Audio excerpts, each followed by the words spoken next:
What's up, Bills Mafia? I'm your host, Fernando Schmude, that's your leading the charge. And today I have the pleasure of having with me Randy Hardman to talk some Bills, talk Josh Allen, Sean McDermott, Von Miller, this bye week. And I hope you can enjoy it. Hit that like button, subscribe to Buffalo Rumblings channel. Randy, welcome, man. Thank you so much for joining us today. Sorry, my bad. Didn't open the mic. Welcome, man. Thank you so much. No problem. Thanks. So let's get it rolling. A lot of subjects left, a lot of topics to talk about during this bye week. Unfortunately, the Bills' record isn't what all of us were expecting by this time of the season, right? 6-6. The tough part of the schedule ahead, but the Bills are still alive and obviously playing. They can play pretty well. We've seen it recently, and unfortunately, some bad mistakes and some difficulties in late in the games, especially have cost them. Especially last week against the Eagles in a game that could easily be maybe a Super Bowl preview with the way the Bills played, especially against the Eagles. But unfortunately, it didn't go our way, right, Randy? And how are you feeling about these Bills going forward, man? Entering this bye week, starting to trying to recover. We saw Stephon Diggs being in and out of the game, checking himself actually in and out of the game. So the bye week arriving, Josh being able to recover his shoulder a little bit more, and even with this bad news about Von Miller, how are you feeling about this bye week and the Bills going forward with this tough stretch of this schedule going forward? Well, I mean, the bye week could have been a little earlier. Would have been nice. But, as it stands where it is, they definitely need it. Going forward, it's not the ideal position you want to be in. Obviously, they want to be able to control their own destiny. And right now, it's kind of a situation like in 2019 or 2017 where you need help. You can't take care of everything on your own. You can take care of what you can take care of, but you still need help. And that's not the position they want to be in. So for me, this season's all about missed opportunities so far, and there's been a lot of them. Going forward, they have to really capitalize on everything and be, in my opinion, be a little bit more aggressive in terms of taking advantage of opportunities and creating opportunities to be able to get into playoffs. Yeah, man. Yeah. The schedule looks tough, looks difficult. We have the Chiefs next Sunday, and then the Cowboys, who are playing well too, and obviously the last game against the Dolphins. The way the Bills have played this season, we can't never look ahead of the games against the Chargers and against the Patriots. Obviously, I wish we could, but unfortunately, with the way this season has played out, we obviously gotta pay attention to those games too. There's no room for error anymore,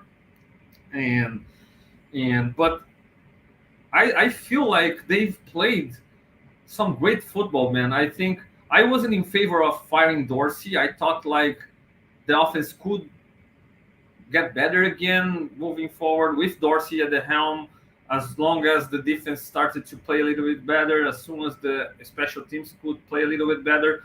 But there is, we can't deny that the offense got a big jump start with Joe Brady at the helm. He's been doing a great job.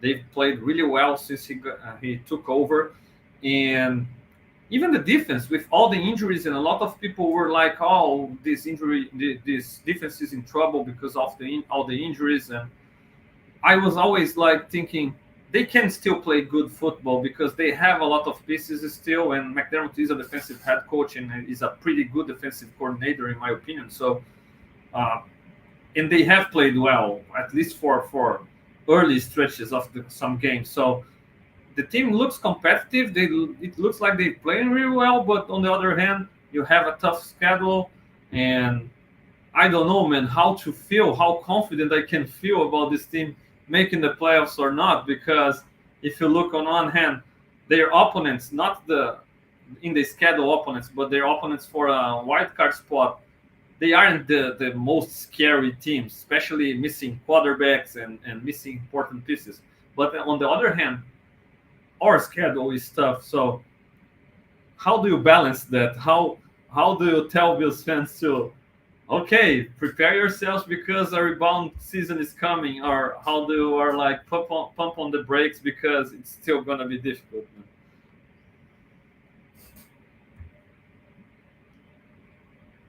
I mean, you got to be prepared for whatever comes. I mean, look, the way they played this year, and I kind of look at it as two seasons because you have the Dorsey part of the season and now you have the Brady part of the season. And even though they lost last week with Brady, leading the offense from a coordinator standpoint, they look a lot better. So, like when you talk about New England, for example, down the road, that's a different game with Brady as the OC versus with Dorsey. I think there's a much more higher likelihood that we win that game. They played Kansas City well, um, so I think that's a coin flip game. Dallas is a lot of the same way. They didn't handle Josh well, but that was 3 years ago. I mean, so many things have changed since then. There's not a whole lot you can take from those games. So, I mean, there's always opportunity. I think the Bills are one of those teams to where they're at least a 50-50 in every single game they're in. It's not a matter of them really being underdogs going forward, even though the line might say -2 or -3 on some games or whatever. In reality, they have a shot in every single game they're in, even with the injuries and even with all the other BS and stuff that's going on. This is a team that can beat anybody on any given day, straight up. So, am I confident that they're going to be able to pull it together and make the playoffs? I think so. I think it'll probably end up being a wild card because, unfortunately, I don't see Miami, losing enough to give us a shot at winning the division. But I think getting into a wild card is a good probability, and once we get in, anything can happen. Yeah, that's the good thing about this team, man, because we've always talking about this, about the Bills playing their best football early on the seasons and struggling down the road with injuries and stuff. And if the Bills are gonna make the playoffs this year, they're gonna do in a good way, like getting better in the right moments, right? Playing maybe their best football in the right moment, and it's totally possible. And again, next game against the Chiefs, and the Chiefs haven't been, despite the good record, they haven't been that dominant this year. So I'm sorry, I'm not sure if you are facing that almighty Chiefs team. Maybe we have a good chance there, right?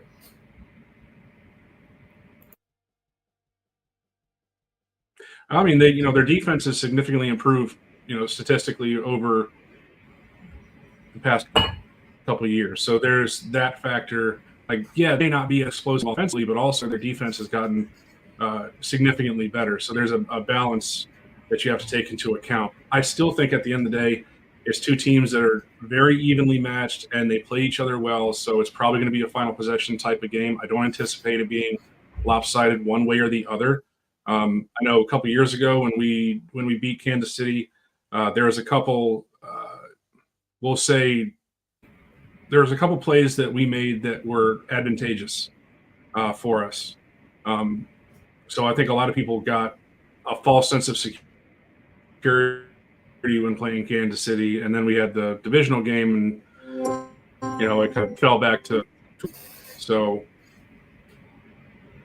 yeah, that's where we are. I think that we have a good shot, but it wouldn't surprise me if they miss the playoffs, and we're in a position where the draft is more important because we get a shot at a more premium player. So it's just you got to take it for what it is.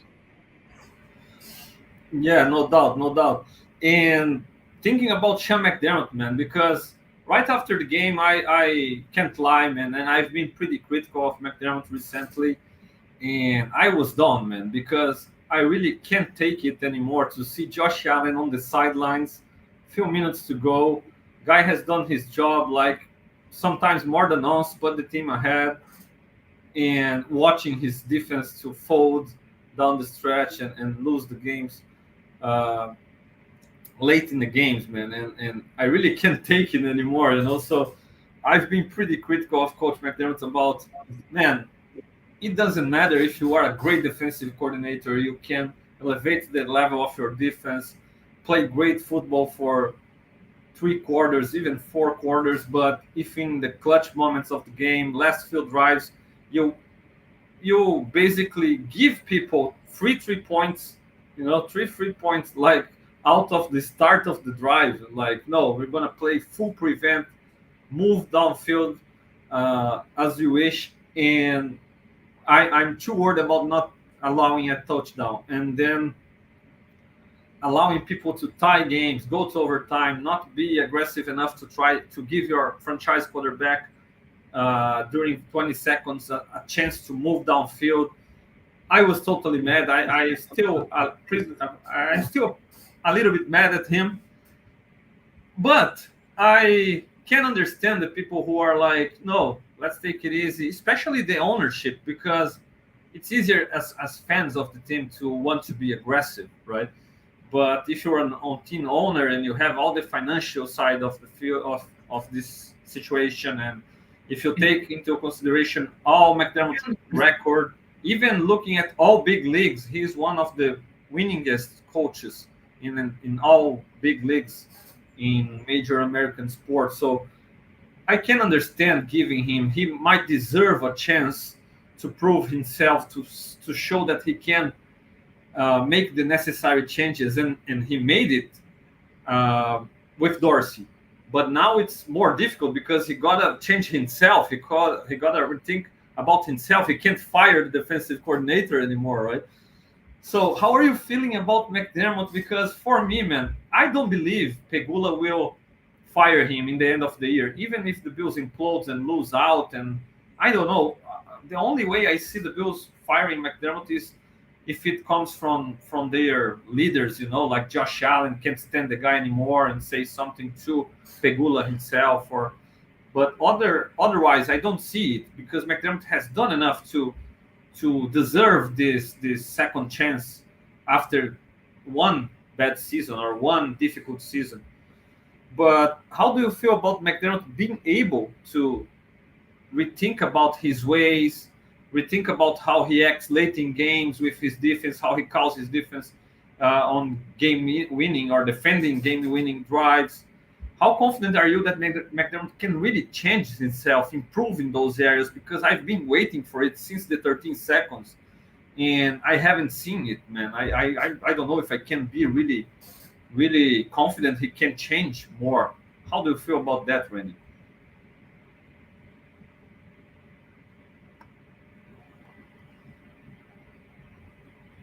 Well, there's an old saying, and I don't know if this translates, but wish in one hand and shit in the other, and see which one fills up first. And I think when you're wishing for McDermott to ultimately change the way that he operates, that's exactly what you're going to get. I think that he's a good defensive coordinator. I think that he's been a good head coach for us to this point. But I think you've seen enough from him, especially with the way that the defense happens to fall apart late in games that matter. And the results speak for themselves. Yes, we've been very good since Josh got here, and even, helping break the drought in 2017, and that's great. But I've said it before, I'll say it again. I think that he's in Marvin Lewis territory, where when is being good not good enough? I don't think he's the guy that can ultimately take it to the next level. So I think that should they move on from him? Yes. Will they? Probably not. I would say it's like 95 to 5% no versus yes. But in my opinion, I would want him to go in a different direction. You are wasting your franchise quarterback year in and year out with the same thing over and over. And eventually, one of two things is going to happen. The window's going to close, or that quarterback's going to want to leave. And I certainly hope it's not the latter, but it wouldn't surprise me if they keep McDermott around and 2, 3, 4 years down the road, Josh says, you know what, this isn't working, and if you're not going to move in a different direction that way, then maybe I need to go somewhere else. Yeah, man. And with Josh, it's dangerous when you have a guy like him, in the sense of he always says the right things to the media, and you are like, okay, he's cool. McDermott haven't lost him yet. He's supporting McDermott. He's supporting everything. But sometimes it's dangerous, man. Sometimes those players, those kind of players, they don't start giving uh, some tips like, okay, he's starting to get annoyed by it. No, sometimes it simply happens, and out of nothing you have Josh Allen once out of Buffalo, something like that. Because he won't probably do it through the media. He's always like saying the right things to the media, saying the right things about everybody, and he'll never throw his coach, his teammates, nobody under the bus. So that's something I fear about the way Josh acts. I love the way he acts. I think he does the right things, but we can't really be sure about how comfortable he is with this situation. Just like I said, we are seeing the guy lead a lot of game-winning drives down the stretch, and to see the defense simply not being able to hold down their own, right? Since the 13 seconds against the Cardinals, against a lot of teams. So it's really worrisome, in my opinion, and something I fear. And I'm with you about McDermott, man. Even after thinking about a lot about, and I think he, no matter how much we want it or not, he'll have an opportunity again to prove himself, to win tough games in this last part of the schedule, and to lead the Bills to the playoffs. And just like you said, if they get in, that's a dangerous team. We really don't have a juggernaut contender on either side, in my opinion. So this Bills team can win it all if they get into the playoffs. Uh, but it's up to McDermott to be able to coach those guys, to keep them disciplined enough and playing well enough to fix his problems. And ultimately, that's what makes me question if they really will make the playoffs. Will they be disciplined enough in this last part of the year to be able to play mistake-free football both sides and be able to beat those difficult uh, opponents and get in? I don't know, man. We haven't seen it for this team so far this year, and they don't have a lot of margin for error right now. Big test for McDermott. Just like you said, even if he doesn't make it, I don't see he getting fired, but I think they should. And tell me one thing: how crazy am I of thinking about being very, very aggressive in this bye week? Obviously, it's not gonna happen, but firing McDermott, giving an opportunity to Joe Brady be the interim head coach for some games, and to see what's going on under maybe Joe Brady, because that's a guy who I'm starting to get worried about missing him, or losing him late in the season or after the season. And again, even if we fire McDermott, it's not like we can do a lot of stuff roster wise. If a new head coach arrives, even if you don't necessarily need to fire Bean too, but if you change the general manager, it's tough because the roster, we have a lot of money already allocated to this roster. It's tough to retool a lot of this roster, to rebuild this roster. So how crazy is this idea? And do you think it would be positive if the Bills did that? Not maybe in the bye week, but in the next few games, if the Bills lose some games against the Chiefs, against the Cowboys, for example.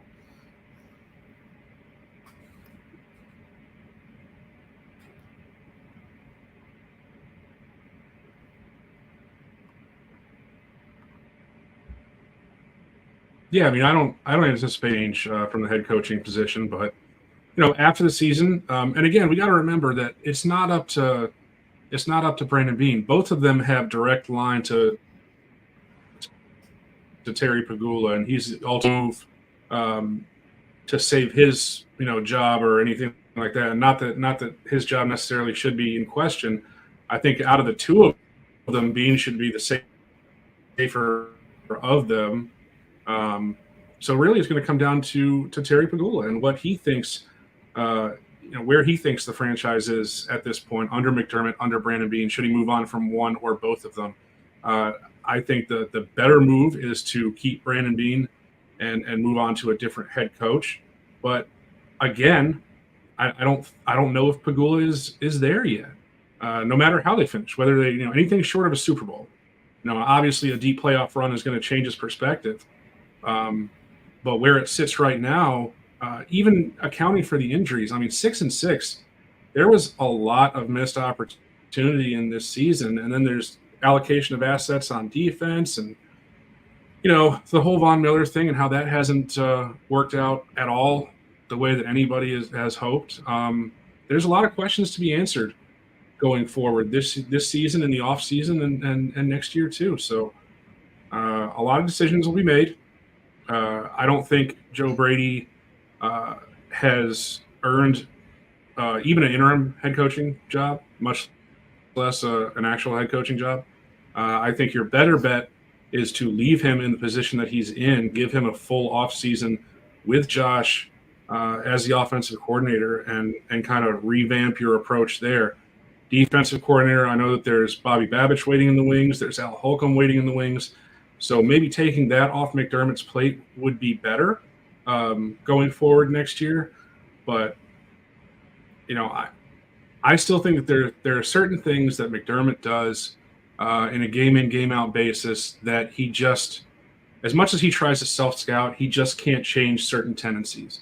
And those are the things that we see late in games to where, essentially, if we score, and I'll give you this example, when we score with roughly 2 minutes left to take a lead, basically from the 13 seconds game on, and even a little bit before that, but from that game on, every single game, in my mind, we're losing. Because that defense consistently, and I've used this term before, and I've used another term, but it's a little bit more blue than this one, but this defense folds like a lawn chair every time you get in crunch time in important games, and games that matter against good teams. And that's what really changes the opinion for me. Like, it's great to beat up on bad teams.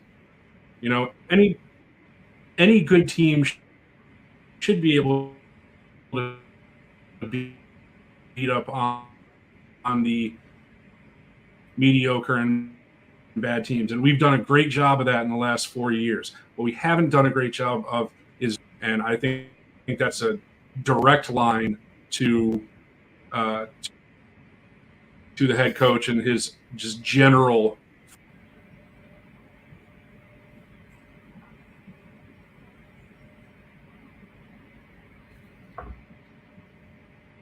Yeah, man.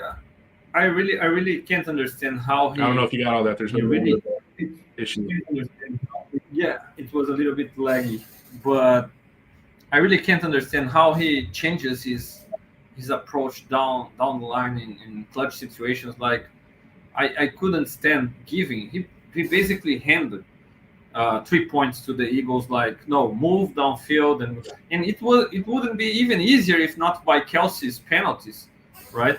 To be able to kick that field goal and tie the game. So he was totally afraid of giving up a touchdown that he gave the 3 points instead of trying to win the game with his defense in that situation. And even not giving Josh an opportunity in the 20 seconds. I saw a lot of people acting like, okay, but Josh has thrown interceptions and it's dangerous. Man, if I'm the head coach, I have a franchise quarterback, $40 million per year, and I'm gonna put the ball in his hand. And if he throws the interception, okay, then we're gonna call him out, because that's the time you want Josh to be decisive and win the game for you. Lose the game for you. What's the old saying? If you're gonna go down swinging, right? Yeah, absolutely. Right? That's what everybody wants. If you're in a close game and you got a shot to win it, you take the shot. If you miss, you know what? You miss. It happens. But I think there would be a lot more people that would be understanding of if they had, put the ball in the hands of the guy that you paid damn near $250 million to, instead of this innate conservativeness that says, well, we're just gonna try and play defense and win it that way. And it's been proven, old school bullshit that doesn't work. That's been proven over and over and over, it's just one of those things where he just the tendency will not change. Certain things you can change. You can try and adjust your mindset and be open to new ideas and everything. But in crunch time, when it matters, in those high intensity moments where he's got to make a split decision, it's always going a certain direction. It hasn't changed. And the results haven't changed because of it. Yeah, no doubt about that. And I was totally mad at it. And man, we've seen the media a lot. I don't understand how former players, former players, actually I understand because they are still tied to their pre-draft uh, opinions on Josh or something like that. Because there's no way you can put this kind of loss on Josh Allen, or you can put this situation the Bills are in on Josh Allen. Yes, he throws interceptions. He throws some. He commits some turnovers. Yeah, but man, the guy leads the league in touchdowns by a wide margin, and he has more touchdowns than a lot of other teams, not other players, right? I just saw today on Twitter, and we have the Miami Dolphins with 44 touchdowns, the Baltimore Ravens with 37 touchdowns, then Josh Allen with 33, and then the Kansas City Chiefs with 28 touchdowns. The the major statistics and especially advanced metrics, they love Josh Allen. If the Bills were like a 4 loss team right now, Josh Allen would be the favorite by a wide margin to win the MVP award this season. And unfortunately, they are 6-6, and people are trying to put all the Bills' struggles on Josh Allen. Man, I can't stand that. And if it's gonna happen, at least as a head coach, give this guy a chance to defend himself and to throw the ball with 20 seconds left. And then if he throws an interception, even himself will deal better with the blame, because he'll be like, okay, I had the shot to make it happen and I couldn't, right? But the way it is right now, man, he's receiving way too much blame for a situation that he actually is doing a great job of avoiding it. But unfortunately, it's not just up to him, and people want to use that interception in the fourth quarter. A guy who's throwing like crazy number of interceptions and scoring a crazy number of interceptions. Obviously, he will throw some interceptions, right? A crazy number of touchdowns. Sorry. Obviously, he will throw some interceptions. Just as Darius Slay said, okay, this guy is not throwing the ball 20 times a game. He's throwing the ball 51 times against a Super Bowl contender. Obviously, he will make a mistake at some point. You can't expect Josh Allen to be perfect all game long, every game, so you can win by a minimal margin in overtime. So the guy needs some help, and he needs help from his teammates. He needs help, especially from his head coach. And I've said it since the 13 seconds. He put the Bills in a condition to win that game against the Chiefs twice, not once, but twice. He led 2 game-winning drives in that game in the last 2 minutes, just to see the defense folding and giving up the scores, and even again in the overtime and losing that game.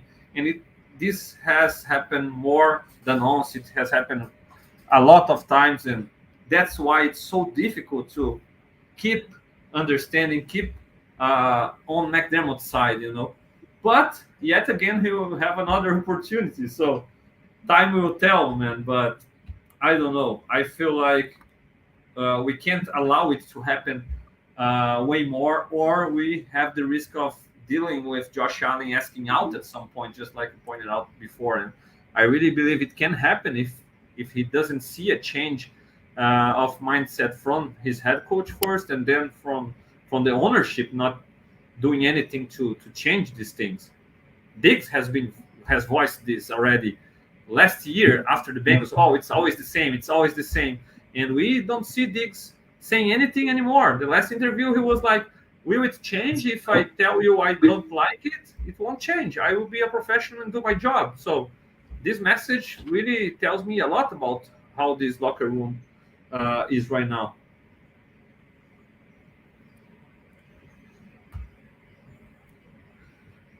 Bills Mafia, please let us know your opinion about all this situation. What do you think about the Bills going forward? You can comment in the chat, comment in the YouTube comment section. Hit that like button, subscribe to Buffalo Rumblings channel, and let us know your opinion. Are you confident the Bills will make the playoffs? Are you still confident McDermott being able to change his ways, to correct his mistakes, to start acting differently late in the games and help Josh Allen a little bit more? Let us know in the chat, in the comment section. It will be a pleasure to interact with you.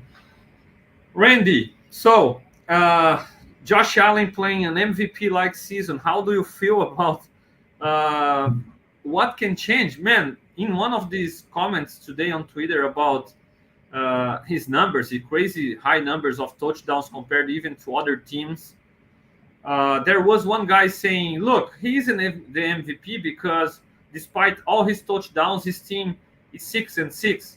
And actually, I thought that about the total opposite. I questioned the Bills roster, the Bills coaching, in everything Bills related because of this comment. Because if you have your best player being what seems like the best player in the league this season, and it's still not enough, man, it says a lot about your coaching staff. It says a lot about your roster overall. How do you feel about this situation? Do you think Josh Allen MVP season really isn't an MVP season because of his mistakes, or do you feel it's just showing that the Bills aren't this powerhouse that we believed so before the year started?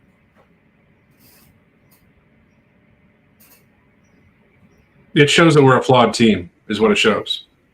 So how many times in game do we sit there and say it basically, and especially with the Dorsey, era, the season and a half, did it look like basically the plan was, all right, Josh, go make a play. I mean, and that's the reason why Dorsey's gone is that a lot of the numbers and the efficiency numbers were up, and that's why people pointed to things like EPA and all this other stuff and said, oh, look, Dorsey's not bad. Look at how well we're doing in all these metric categories. And to which point I say, well, yeah, also look at the fucking scoreboard and see that we're not putting up the points to win games. Statistics and numbers are great, and you can use them to say a lot of things. But at the end of the day, the game is about who can score the most points, and we weren't doing it. The reason why we're 6-6 is because we weren't able to score at important times when it mattered. And that's a direct line back to the offensive coordinator and the offense as a whole, not having the right game plan in place, not being able to take advantage of matchups and doing things that put you in advantageous positions to score points and win games. And also it points to the quarterback struggling a little bit with the overall picture and what he was being asked to do. And I think part of that goes back to your head coach and constantly telling him, be smart, don't take these adverse risks of running and all this other stuff. And it's like, just let Josh be Josh, and I think we've seen more of that with Brady, which gives, I think, most Bills fans, it gives us a glimmer of hope that we're going to see the return of, the guy that everybody thought we had, this whole time. And so, he's been putting up MVP numbers, but it's one of those things to where people don't think he's having that type of year based on perception. I think Josh is a lightning rod for so many people that he can have this type of season, and there are people that are going to be on national TV saying, the Bills can't win with him, which is asinine and absurd. But it's the way it is. MVP isn't just about who's got the best stats. It's who's got the best stats as a quarterback on the best team. So it's not just the best player in the league. I think objectively, if you look at all the numbers, turnovers included, Josh should be in the top one or two in the MVP conversation. But based on the team record and the way that they've lost games and the national narratives about Josh and this team,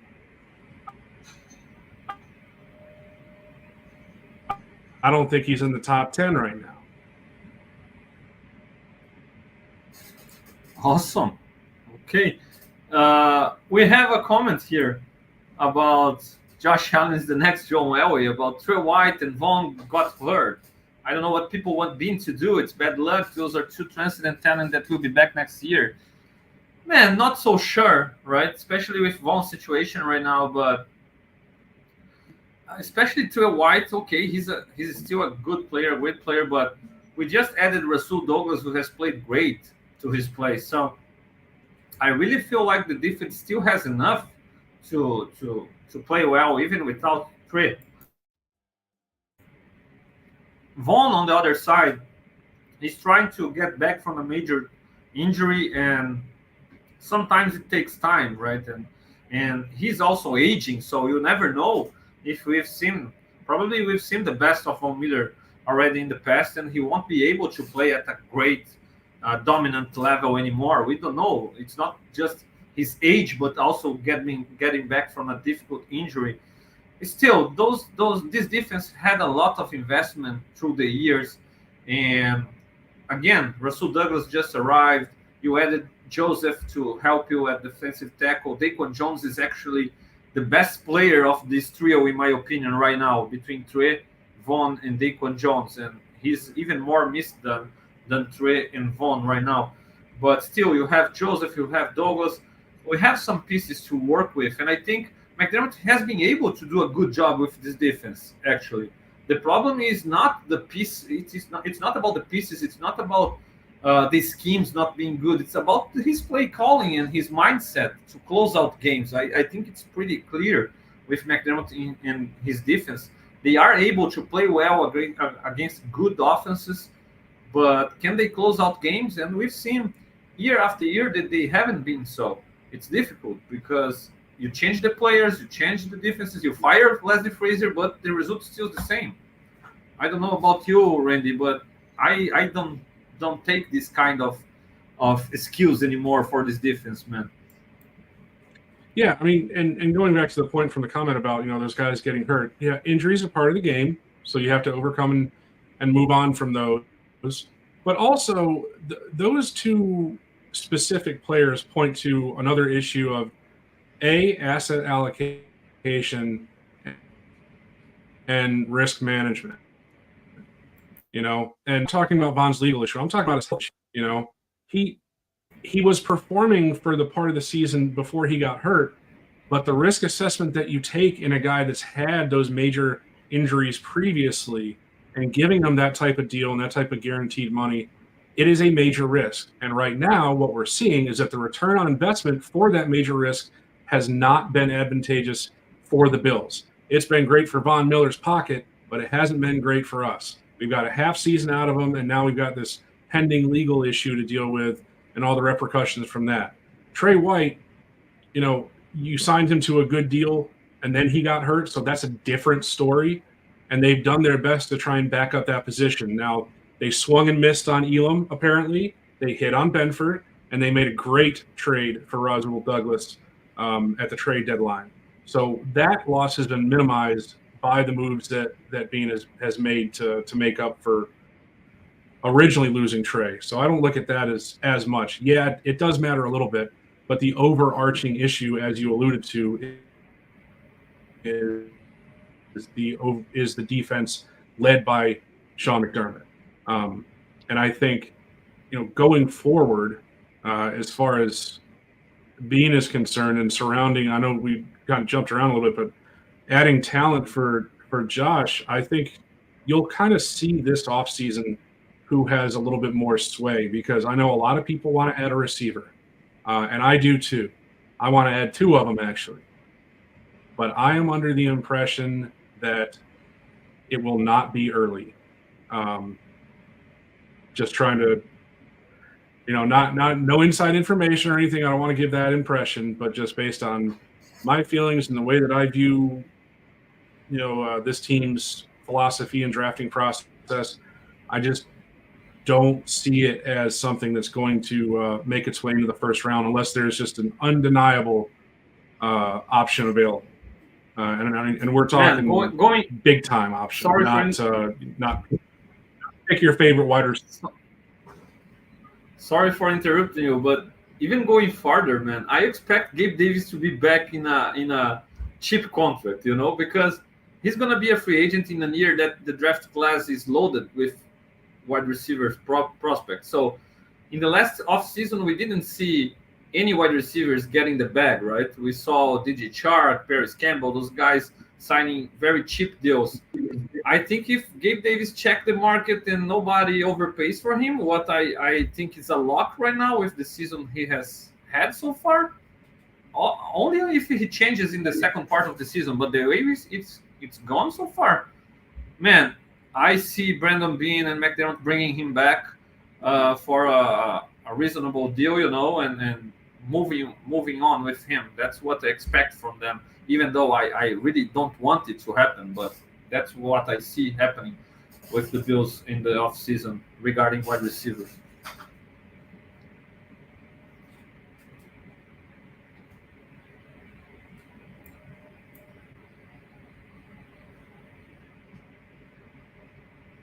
Some problems with Randy. I think the connection is freezing a bit. So going forward, man, it's bye week, and I think it's a good time to assess or reassess some of the expectations we had before the season started and how it's been so far with the difficult year or the 6-6 record so far that we weren't expecting. But that's a good time to talk about the guys who had played up to the level that we expected and the guys who haven't played up to this level. I already told you and Randy here that I'm pretty content with the season Josh Allen has had so far. I think a lot of things around him isn't enough. I'm not saying Josh doesn't deserve any criticism. I think he had his fair share of mistakes, his bad games, especially against the Jets in week 1, and again against the Broncos, it wasn't ideal. But I think if things are better around him, we're talking about an MVP season.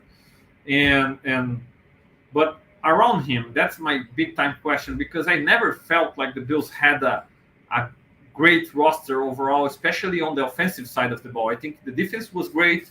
I think the defense was top 5 material, and despite always thinking that they wouldn't deal well against big time teams in clutch moments, and it has happened. But I feel like they still have enough not to be this top 5 defense, but to be a top 10, top 15 opportunistic defense that can make plays and get turnovers in important moments, get some stops in important moments, and leave the field and give the offense opportunities to win the games. And unfortunately, especially when the game is on the line and the offense has done its job, they haven't done their job. So guys that have really been less than ideal this year, or the expectations were high and aren't as good right now anymore, in my opinion. First of all, that I really need to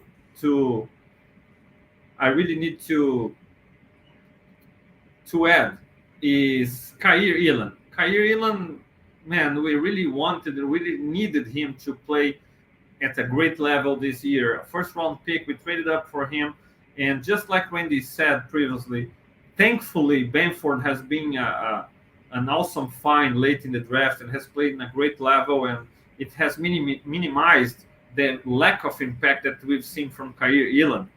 But still, we're talking about a first-round cornerback, a guy who should be able to, at this point, play really well and cover number 1 wide receivers and do a great job and offer the Bills something they don't have, a cornerback that can play outside the structure, outside their schemes and their zone schemes, right?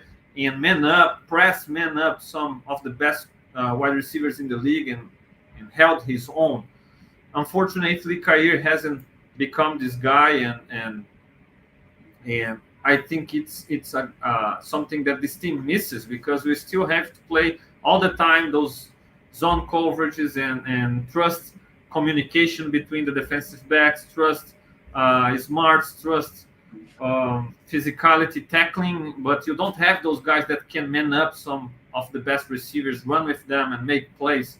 So Kyrie Elam is one of the biggest letdowns, in my opinion, in this season.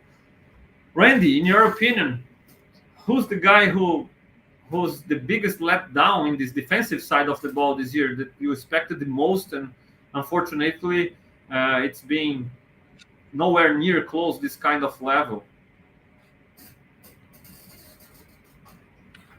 Yeah, I mean, it's hard not to point at Elam, uh, but also, and I know that there are some injury issues that have to do with it, but I feel like Rousseau's been a little bit underwhelming based on expectations coming into this year.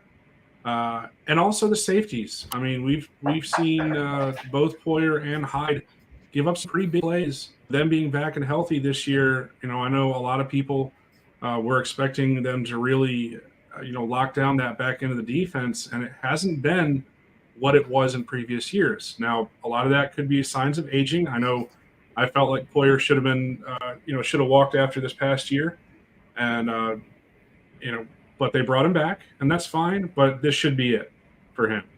I think the signs are there, so I look for that to be addressed. But yeah, I think safeties have been a letdown, uh, and then Rousseau and obviously Elam have been a letdown also. The linebackers have been an overwhelming surprise for this defense.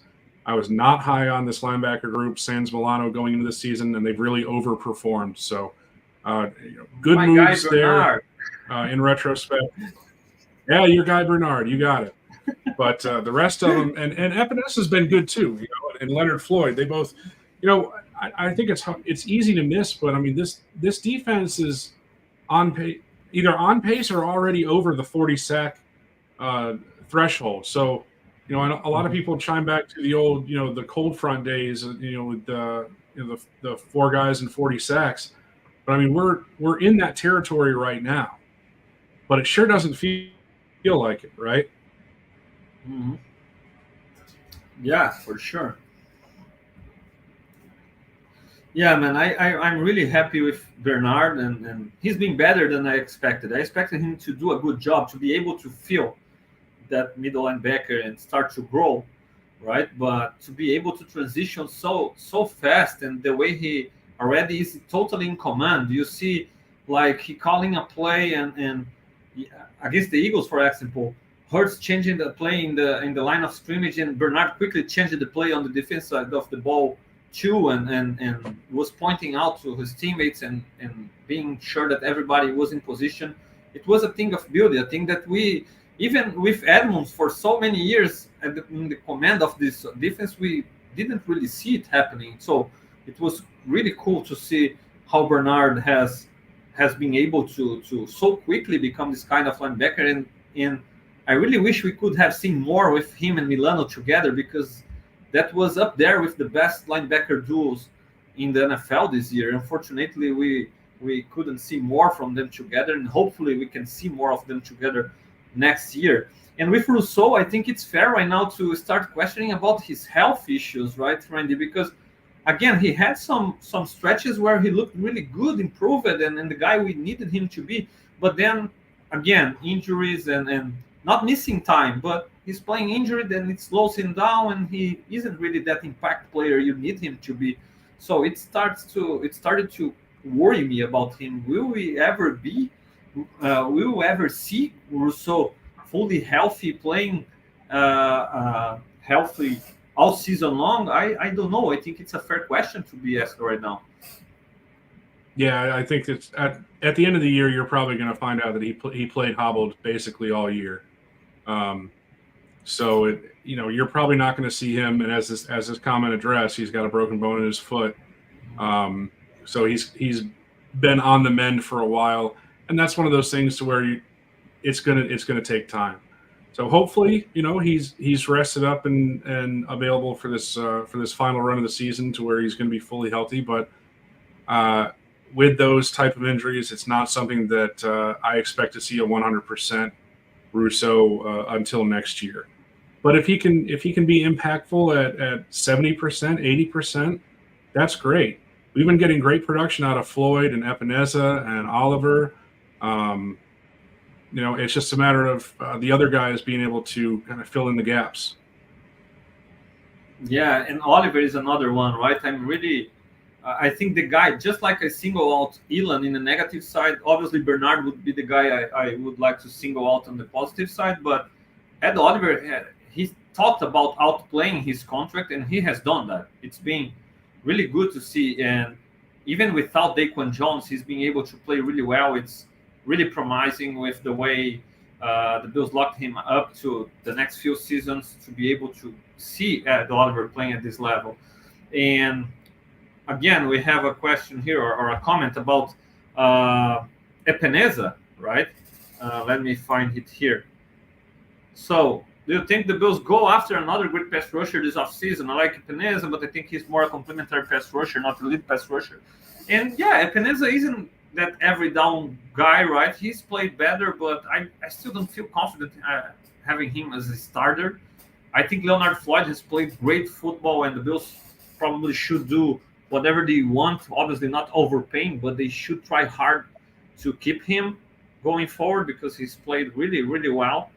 And we are locked to Vaughn also, right? Going forward, obviously, we have now these legal problems, but we are locked to him. We can't get rid of Vaughn anytime soon. So it will be hard to invest a lot in this pass rush department. Maybe we see Bean spending draft capital again in defensive end position, just like we saw with Rousseau, Boogie Basham, and Epineza, and the list goes on, right?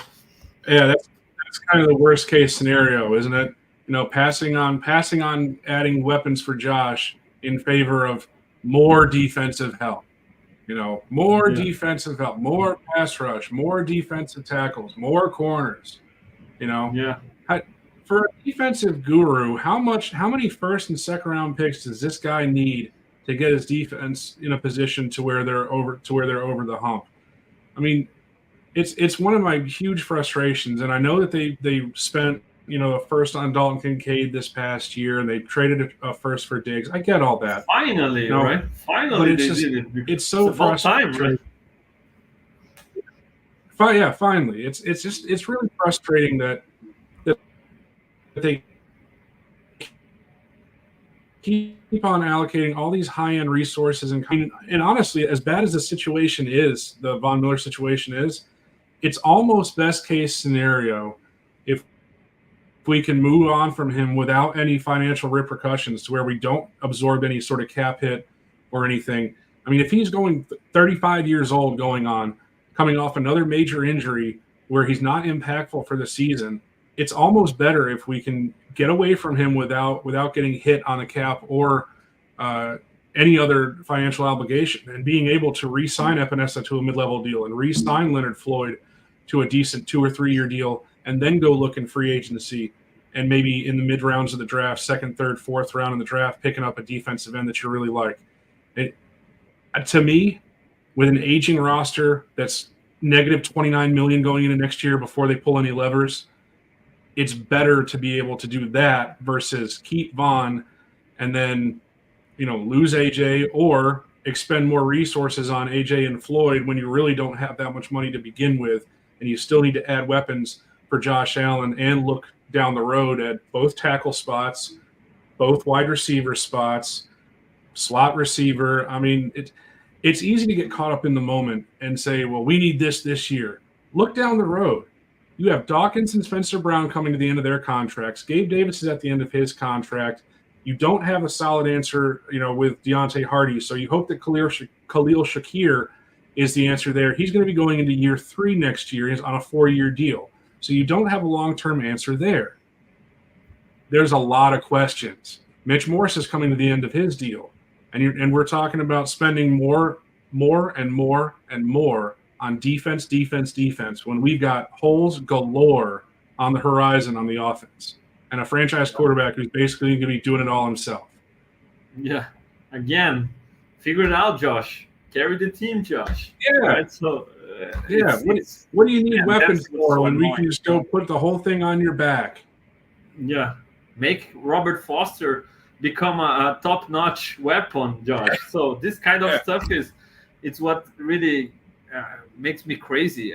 When we started to have the injuries and people were like, "Oh, we lost Milan, we lost Daquan Jones, we lost Trey Davis White. It sucks." Yeah, it sucks, man. And then oh, the defense is playing at the absolutely best level they can with those injuries, and the offense is fully healthy and they are playing bad. And I'm like, okay, but let's look at the investment on both sides of the balls. Let's look at the investment of this fully healthy offense and the investment on this injured defense. And man, we still have a lot of first round picks on that side of the ball, a lot of our own picks and free agent additions on that side of the ball. And on offense, we have Josh, we have Diggs, and then finally they added Kincaid and Torrance, but man, they are rookies, right? And Knox was injured, right? We lost a running back that we traded for, and that was an impactful player in special teams to a jet ski crash. So, man, it's crazy, right? So how can we still defend this kind of approach? That's what I think about, and I think it's about time to give Josh Allen more weapons so he can really win games for us, not on his own, but with more help alongside him. And to close it out, let's talk about the offensive side of the ball because we singled out Elan, Benford, Oliver, right? Some guys, Von Miller on the defensive side of the ball, but on the offensive side of the ball, the guys I want to single out positively are those two guys in our offensive line. One is a rookie, other is a veteran, and I really like how Torrance could step in and start right away. And man, it's been a long time since I've been able to see an interior offensive line from the Bills to anchor just like he does against some of the strongest men in the league, and be able to hold his own on one-on-one passing situations. So obviously he's a rookie. Obviously he loses some battles, some snaps, but I'm really impressed by Torrance so far. And the other guy, Dion Dawkins, I've never been a big Dion Dawkins fan. I was like, okay, that guy is solid, but not awesome left tackle, franchise left tackle material, in my opinion. But this year, I finally I'm able to see Dion Dawkins playing in a different level. It looks like he's never been in a better shape. He's moving well. He's being used as a puller, right, in the run game, and he's being nasty there. So those two guys, I really want to send a shout out to them because those are the guys I'd like to give my props to in the season in the offensive side of the ball. How about you, Randy? Well, I mean, you can't say enough about what Stephon Diggs and Josh Allen are doing this year. And I think, James Cook is having a somewhat quiet breakout year. I mean, he's on pace for well over 1,000, or was he? He's on pace for over 1,000 rushing yards, and I haven't looked up all of his stats lately, but he's on pace for a really good year. And I wanted to go back to what we were talking about a minute ago before you switched over to the offense, talking about Mm-hmm. the allocation of assets on defense versus offense. And if you go back and you look at our schedule, you know, if you so we lost the Jags by 5, we lost the Jets by 6, right? Other than those two games, you're talking about the Patriots was a 4-point game. The Bengals was a 6-point game. You're talking about one more touchdown a game being a major difference in winning these games that we lost. And to me, the Broncos was 2 points, Eagles was 3 points. So you're really talking about going from a field goal to a touchdown for a lot of these games as being the difference. Adding more resources offensively changes that. And I think like Gabe Davis, for example, is a guy that he operates better as like a third or fourth option and not a number 2, which is why I don't want them to bring him back. I think to use a phrase from Brandon Beane, he has earned the right to test free agency. And I hope that he passes that test with another team. Plain and simple. I mean, it's until they added Kincaid, it was Josh and Diggs, Josh and Diggs, Josh and Diggs. And every now and again, you get a good game from Singletary. And right now, Cook is getting more involved, which is good because his skill set is the type of thing that you can use in the passing game. I wish their run concepts were a little bit more advantageous skills, but that's a different conversation. Yeah, man. I hope Dable and Show love Gabe Davis as much as Bean and McDermott do, man, because they maybe can pay Gabe Davis, take him to the Giants, and I would be happy for everybody in that situation. And how about the guys that let us down on the offensive side of the ball? Because okay, I love what Josh and Diggs obviously are doing. I love what Dawkins and Torrance have done. You single out Cook. Kincaid also has been impressive for a rookie tight end. But how about the guys who let us down? And we already talked about Gabe, and I think it's pretty obvious that he's in a number 2. He's in a better situation when he's a number 3, number 4. You can move him a little bit around, use his blocking skills, all of that without counting on him to be a difference maker as your number 2. But man, Hardy, this guy, man, it was a total letdown in my opinion, because you were expecting an upgrade over McKenzie, a guy who could be electric, a guy who could help you with screen passes, those easy passes for Josh to get some yak, and even in the return game. And the special teams is something that we don't talk enough, but they have been awful, right? In the return game, and kicking game, punting game, in coverage. So everywhere you look in the special team department, it hasn't been good, and it counts also. It has an impact on those Bills losses. So Hardy has been a big. You just pinpointed McDermott's next scapegoat. Yeah. And Hardy, we invested a lot in Hardy, right? They went hard after him. Obviously, it's not a big time contract, but it's a 2-year deal with some nice money on it that you could have allocated in other places of this roster, of this offense. I think they totally made a mistake in this professional scouting department. Hardy isn't that guy anymore, unfortunately, maybe because of his injury, but that's the guy who, after Gabe, man, that's the guy I'm being really down this year. We've seen so far through those weeks leading to the bye. Yeah, he's going to be disappointing.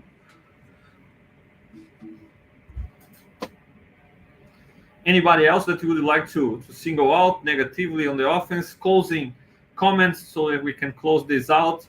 This is the charge. I always thanking Bills Mafia for joining us, participating in the chat. Feel free to comment in the comment section, hit that like button.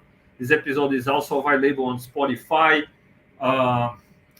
Apple Podcasts. So thank you so much, Mafia. Randy, thank you so much for joining. Closing comments about all those subjects, those topics we talked about, or anybody else that you would like to single out positively, negatively. Feel free, man. Thank you so much for joining us.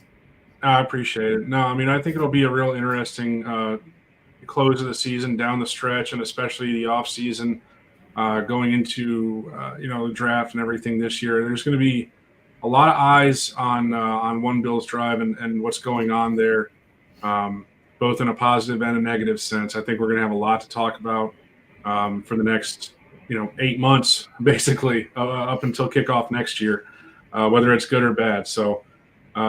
I'll be watching. I'm here for it. I'm along for the ride, just like everybody else is, and hopefully things turn out for the best. And go Bills! Absolutely, and I'm looking forward to those draft podcasts. Looking forward to those, so you can join us and we can talk some drafts, some prospects, and see who or where the Bills can look at to improve this roster going forward. Really appreciate you taking your time. You were always ready to join, to jump on. I really appreciate you, and thank you, Bills Mafia, for joining us. I'll be back on Sunday with the Leading the Charge in Portuguese for Latin America, Brazil, Portuguese-speaking countries, and that's it. I hope you enjoyed. See you around. Go Bills! Go Bills, man! Thank you.